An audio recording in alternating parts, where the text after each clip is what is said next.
Imagine never opening another electricity bill in your life.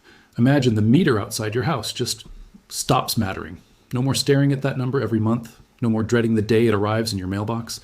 Sounds impossible, right? But somewhere in your garage, in a drawer, in a pile of old tools you forgot about, there might be the exact thing that changes everything. An old cordless drill, the kind with a dead battery, the kind you were about to throw away. That drill has a motor inside it. And that motor is not just a motor. It is a door to something most people never think about, because a motor and a generator are, in many ways, the same machine, just used in opposite directions. Feed a motor electricity, and it spins. Spin a motor by hand, or by wind, or by water, and it feeds you electricity back.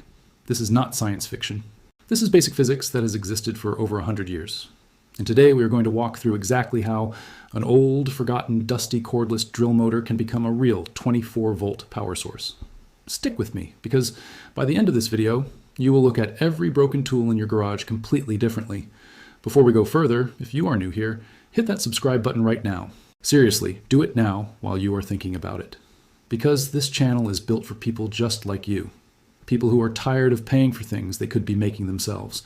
People who want to understand how the world actually works, not just accept the bill that shows up every month. We break things down slow, simple, and honest. No hype, no nonsense, just real explanations you can actually use. So subscribe, and let's keep going. Now let's talk about why this idea even matters. Most people think electricity is this mysterious force that only power companies control. You flip a switch, the light turns on, and you never ask why. But electricity is just movement. It is magnets and coils and wires spinning in a very specific way, creating a flow of energy that we call current. Every generator on Earth, from the massive turbines inside a dam to the tiny motor inside your electric toothbrush, works on the same basic idea. Movement creates electricity, and a cordless drill motor, the same one sitting in your garage right now, is built almost perfectly for this job. Why? Because it already has coils of copper wire wound tightly inside it. It already has magnets positioned around those coils. It already has a shaft that spins freely. The only thing missing is a source of movement and a way to capture what comes out. Think about that for a second.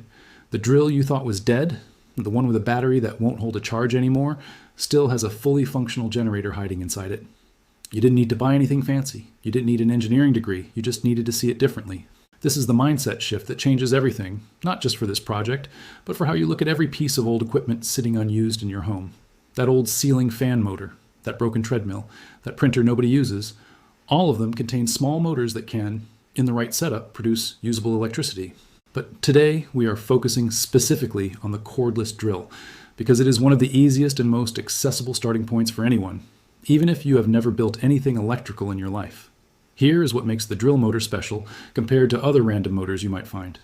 Cordless drills are usually built to run at a specific voltage, often somewhere between 18 and 24 volts, depending on the model. That means the motor inside is already designed to handle that range of electrical output. When you spin it in reverse, using it as a generator instead of a motor, it tends to naturally produce voltage in that same rough range. This is not a coincidence. It is simply how the physics works in both directions. So if you have an old 18 volt or 24 volt drill sitting around, you already have a motor that is naturally suited to producing a similar voltage when spun by hand or by an external force. Now, I want to slow down here because this next part is the part most videos rush through, and it is the part that actually matters the most. Having a motor capable of producing electricity is only step one. The real question is, how do you spin it? Because a motor sitting still does nothing. It needs a consistent, reliable source of rotational movement to turn that copper wire through those magnetic fields. Some people use a hand crank. Some people attach a small wind turbine blade set up to the shaft. Some people connect it to a water wheel if they have access to a small stream or a consistent water flow. Others build a stationary bike setup, pedaling to generate power for short bursts of charging. Each method has its own advantages and its own limitations, and we are going to walk through them carefully in the next part of this video. But before we get into that, I want you to sit with the bigger picture for a moment. Right now, somewhere in the world, someone just like you is paying a power company every single month for something they could, at least partially, produce themselves. Not because they are lazy, not because they don't care, but because nobody ever showed them how simple the basic building blocks actually are. That is exactly what this channel exists for. Not to tell you that you will unplug from the grid completely tomorrow. Not to promise you magic, but to show you, step by step, piece by piece, how ordinary objects around your house contain far more potential than you were ever taught to see. So here is where we are. We have identified that a cordless drill motor is essentially a small electrical generator waiting to be used. We understand that spinning it creates voltage and that its natural voltage range often lands somewhere close to 24 volts, depending on the specific drill. We know that the real challenge now becomes finding a consistent, reliable way to spin that motor and then safely capturing and storing whatever electricity it produces. This is where the project starts to get genuinely exciting, because the next steps involve real tools, real wiring, and a real working setup that you could replicate in your own garage this weekend if you wanted to. In the next part, we are going to open up that drill, look at exactly what is inside, and start building the actual power source from scratch, piece by piece, in a way that makes complete sense, even if this is the very first electrical project you have ever attempted. Let's open up that drill and actually look inside, because once you see the guts of this thing, the whole idea stops feeling like magic and starts feeling like common sense. Take that old cordless drill, the one with a dead battery, and set it on a workbench or a table. You're going to need a screwdriver, probably a small Phillips head, and a little patience. Most cordless drills are held together with anywhere from 6 to 10 small screws running along the outer shell. Remove them slowly and keep them in one place, because these little screws have a habit of disappearing the moment you look away. Once the screws are out, the plastic housing usually splits into 2 halves, almost like a shell. Inside, you will see a small cylindrical object, usually black or dark gray, with copper wire wrapped tightly around it. That is the motor. That is the exact piece we have been talking about this entire time. Look closely at it. You will notice 2 small wires, sometimes a red and a black, sometimes just 2 plain wires, connecting the motor to the drill's internal circuit board and trigger switch. Those 2 wires are the same 2 wires you are eventually going to use, except instead of feeding power into the motor, you are going to be pulling power out of it. This is the exact moment where the entire concept clicks for most people. They stop seeing a broken tool and they start seeing a functioning generator that just needs a new job. Now, carefully disconnect the motor from the rest of the drill's internal wiring. You do not need the trigger switch, you do not need the internal circuit board, you do not need the chuck, the part that normally holds the drill bit, although some people choose to keep it attached because it gives you a simple way to connect a hand crank or a small pulley system later. For now, what matters is isolating the motor itself with its 2 wires exposed and accessible. This is your generator. This is the heart of the entire project. Once the motor is free, the next step is figuring out how you're going to spin it. And this is where creativity really starts to matter, because there is no single correct answer here. Some people build a simple hand crank using a piece of wood and a metal rod, attaching it directly to the motor's shaft, allowing them to spin it manually with steady, consistent turns. This method works, but it requires physical effort, and it is not something you would do for hours on end. It is more of a backup option, useful for charging small devices in emergencies, or for testing whether your motor is producing voltage correctly before moving on to a larger setup. A more practical option, and one that a lot of hobbyists gravitate toward, is connecting the motor shaft to a small wind turbine blade assembly. You do not need anything massive or industrial here. A few sturdy plastic or wooden blades, angled correctly and mounted onto a central hub, can catch even moderate wind and begin spinning the shaft steadily. Mount this setup somewhere with consistent airflow, maybe on a rooftop, a balcony, or an open area in a backyard, and suddenly your dead cordless drill motor is spinning quietly, hour after hour, without you touching it at all. The stronger and more consistent the wind, the more reliable your voltage output becomes. Another option, especially for people who live near a small stream, creek, or even a controlled water source like a rain barrel with a steady drip system, is building a tiny water wheel. The concept is almost identical to the wind turbine, except instead of air pushing against blades, it is flowing water. Water tends to provide a more consistent, predictable force compared to wind, which can be unpredictable and gusty. If you have access to moving water, even a small amount, this method often produces steadier results over long periods of time. Now here is something important that most videos skip over, and it is something you genuinely need to understand before moving forward. A spinning motor does not produce a perfectly smooth, stable 24 volts ready to plug into your phone charger. What it actually produces is alternating current, or sometimes rough, uneven direct current, depending on the internal design of the motor. The voltage will rise and fall depending on how fast the motor spins. Spin it faster, voltage goes up. Spin it slower, voltage drops. This means you cannot simply connect raw wires from the motor straight into a sensitive device and expect it to work safely. You need something in between, something that manages, smooths, and regulates that power before it becomes usable. This is where a simple rectifier and a small charge controller come into the picture. A rectifier's job is straightforward. You can find small rectifier bridges inexpensively, and wiring one in between your motor's 2 output wires is a task well within reach for a first-time builder, especially with clear instructions and a bit of patience. Once the rectifier is in place, the electricity coming out becomes far more usable and far safer to work with. After the rectifier, the next essential piece is a charge controller, sometimes called a voltage regulator. Its job is to protect whatever battery or device you're charging from receiving too much or too little voltage. Remember, your motor's output changes depending on how fast it spins, and if wind gusts suddenly or water flow increases, that voltage can spike. Without a charge controller managing that flow, you risk damaging a battery, or worse, creating a safety hazard. With the controller in place, you get a steady, protected, reliable stream of energy, exactly what you need for consistent charging. Now picture the full setup together. Your old drill motor, no longer sitting useless in a drawer, is now mounted outside, connected to either a wind blade assembly or a small water wheel. 2 wires run from that motor into a small rectifier, converting the rough signal into usable direct current. From there, the power flows into a charge controller, which manages and protects the output. And from that controller, wires run into a rechargeable battery, maybe a small 12 or 24 volt battery pack, similar to what you might find in solar setups or backup power kits. That battery becomes your storage tank, quietly filling up with energy every single time the wind blows or the water flows, even while you are sleeping, even while you are at work, even while you are doing absolutely nothing at all. This is the part where people usually pause and really let it sink in. A tool they were about to throw in the trash is now sitting outside, silently generating real, usable electricity day after day, without asking for a single drop of fuel, without a monthly bill, without any company controlling the switch. It is not going to power your entire house. Nobody's claiming that. But it can charge phones, small lights, fans, radios, and a surprising number of small devices that we use every single day.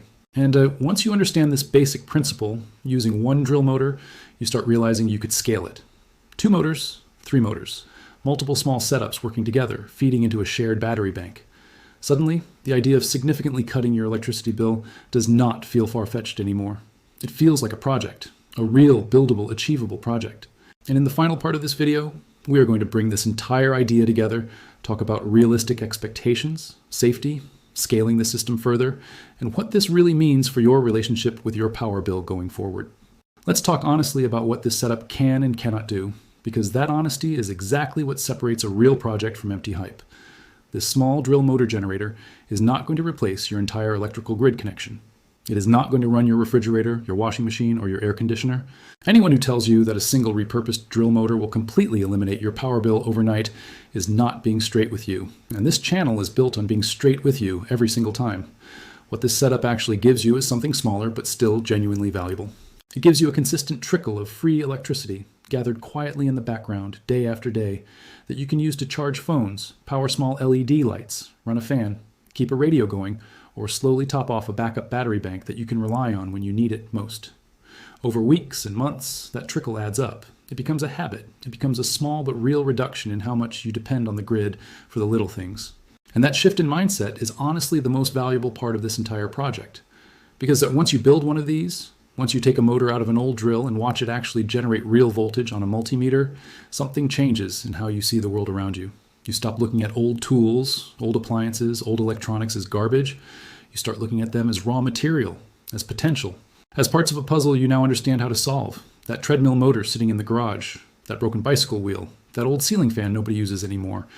All of it starts to look different once you understand the basic principle that movement creates electricity, and that many of the motors already sitting unused in your home are capable of generating it.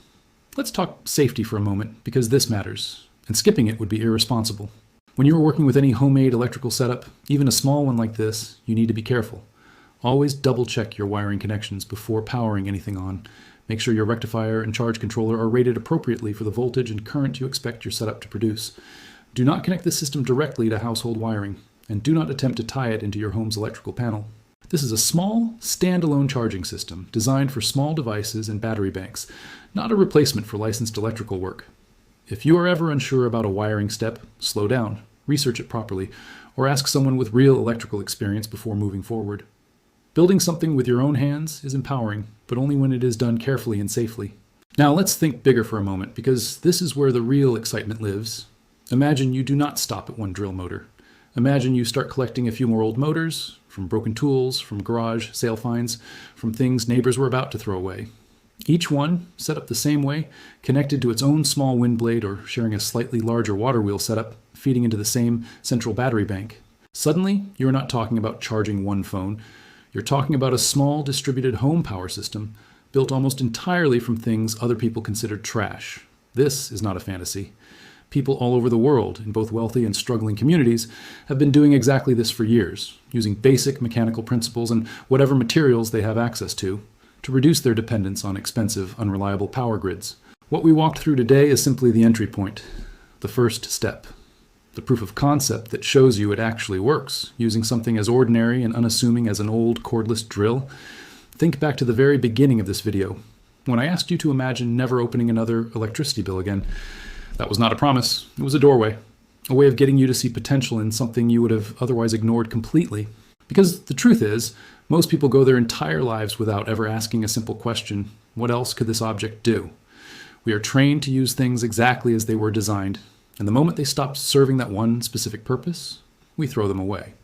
But energy does not care about labels. Electricity does not care whether a motor came from a drill, a fan, or a toy car. It only cares about magnets, copper wire, and movement. Once you understand that, the entire world of discarded electronics around you transforms into a resource, hiding in plain sight, waiting for someone curious enough to open it up and take a look. This is exactly the kind of thinking this channel is built around. Not flashy promises, not exaggerated claims, just real practical explanations of how ordinary things actually work, and how you can use that knowledge to take a little more control over your own life, your own resources, and yes, even your own electricity. Every video we make is designed to hand you a piece of understanding you did not have before, something you can actually use, something that changes how you look at the world around you, even in a small way. So here's what I want you to do right now. If this video made you look at that old dead drill sitting in your garage a little differently, if it made you pause and think about all the other broken tools and motors you have been holding on to without really knowing why, then let me know in the comments below. Tell me what old tools you have lying around right now that you never thought twice about. Tell me if you're planning to try this yourself. I read every single comment, and honestly, some of the best project ideas on this channel have come directly from viewers just like you, sharing what they have tried, what worked, and what did not. Your comment is not just words on a screen, it genuinely shapes what we build and explain next. And if you found real value in this video, if it gave you even one new idea, one new way of seeing the objects around you, do me a favor and share it with someone. Send it to a friend who loves tinkering in the garage. Send it to a family member who is always complaining about their electricity bill. Share it in a group chat, post it, whatever works for you. Because knowledge like this is only powerful when it actually spreads. Every share helps this channel reach someone else who needed to hear exactly this, someone else who has an old motor sitting in a drawer, waiting to be understood differently. And of course, if you have not subscribed yet, now is the time. Hit that subscribe button, turn on notifications, and stay with us, because we are only getting started, and the next project might be the one that changes how you see your entire home. Thank you for watching, and I will see you in the next one.